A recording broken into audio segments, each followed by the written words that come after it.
Yes, kia ora koe tēnei pō, kia ora tātou e homa. Mr. Speaker, sometimes I'm sure the listeners who tune into Parliament and the Parliament channel are probably wondering at the value of terminology such as the official assignee, the no asset procedure, preferential creditor, crown preference and the like. The clutter of that sort of jargon can often blur the perfect meaning.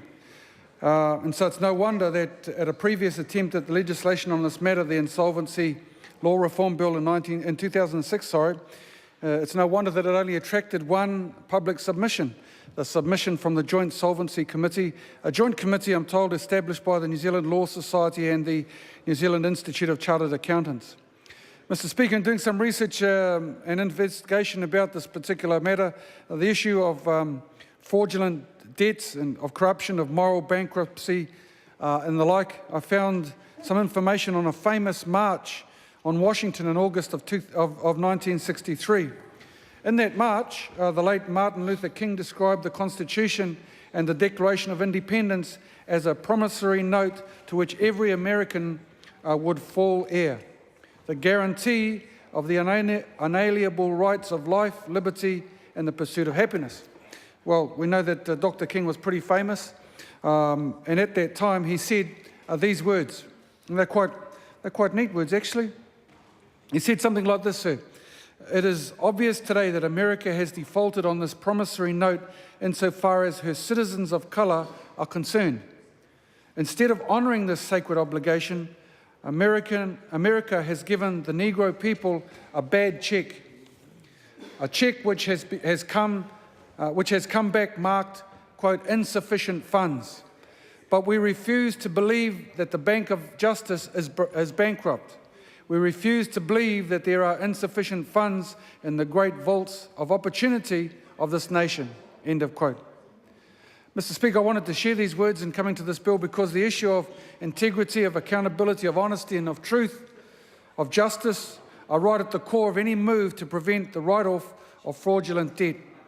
And I say there is no better way to understand fraud than to draw on the links that we know are still relevant in the situation of equal treatment under the law for all peoples.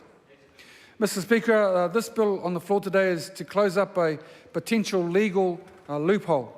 It amends the Insolvency Act 2006 to prevent people from discharging debts that were acquired fraudulently.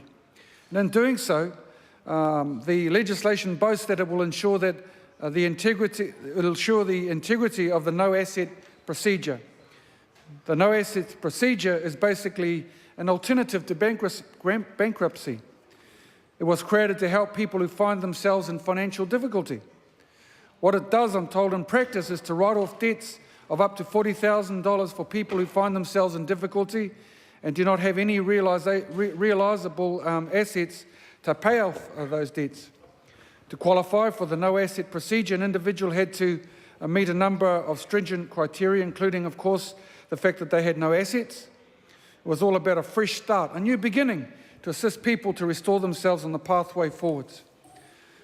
It was an intervention which would mean that they could once again be contributing and productive members of society without having to face the stigma of being declared bankrupt.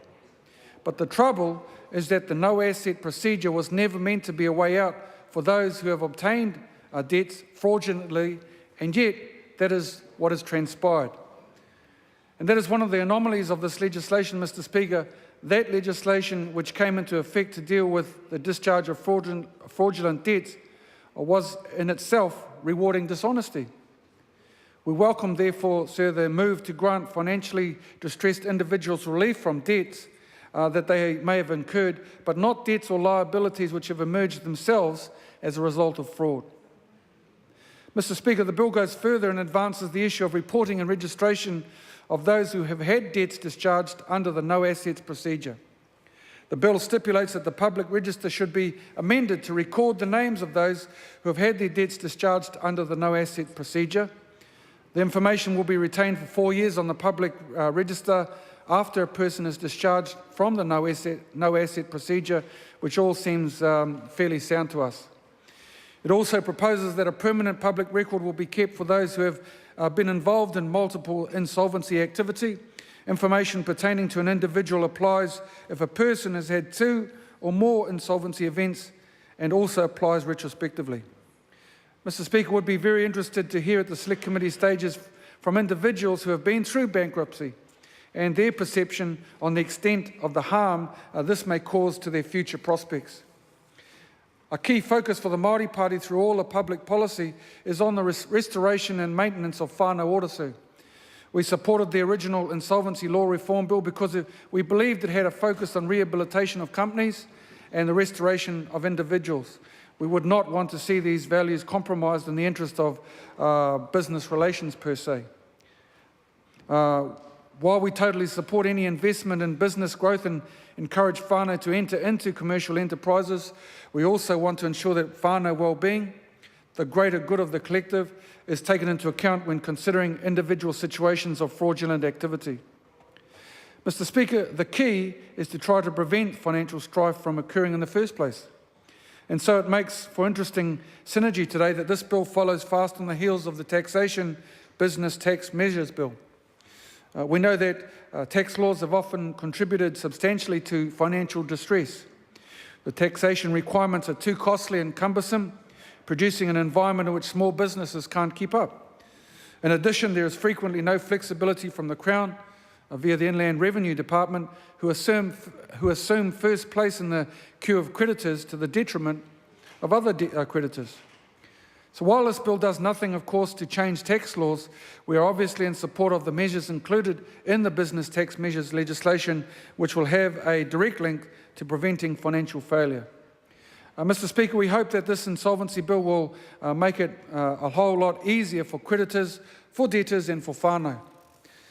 It will enable creditors the opportunity to make better informed lending decisions, an opportunity which cannot be understated in these difficult economic times. It will enhance the integrity of the no assets procedure, which in itself will have a positive impact on the returns to creditors. We hope that the processes introduced in this bill will achieve the difference we need to keep companies afloat, to impose the minimum costs on users, and yet at the same time to support innovation and entrepreneurialism. We do not believe that business failure should be excessively penalised by an overly corrective insolvency regime. But our greatest hope is that individuals who suffer the slur of bankruptcy are once again able to participate fully in economic life. It is because of these reasons the Māori Party will support this bill at first reading.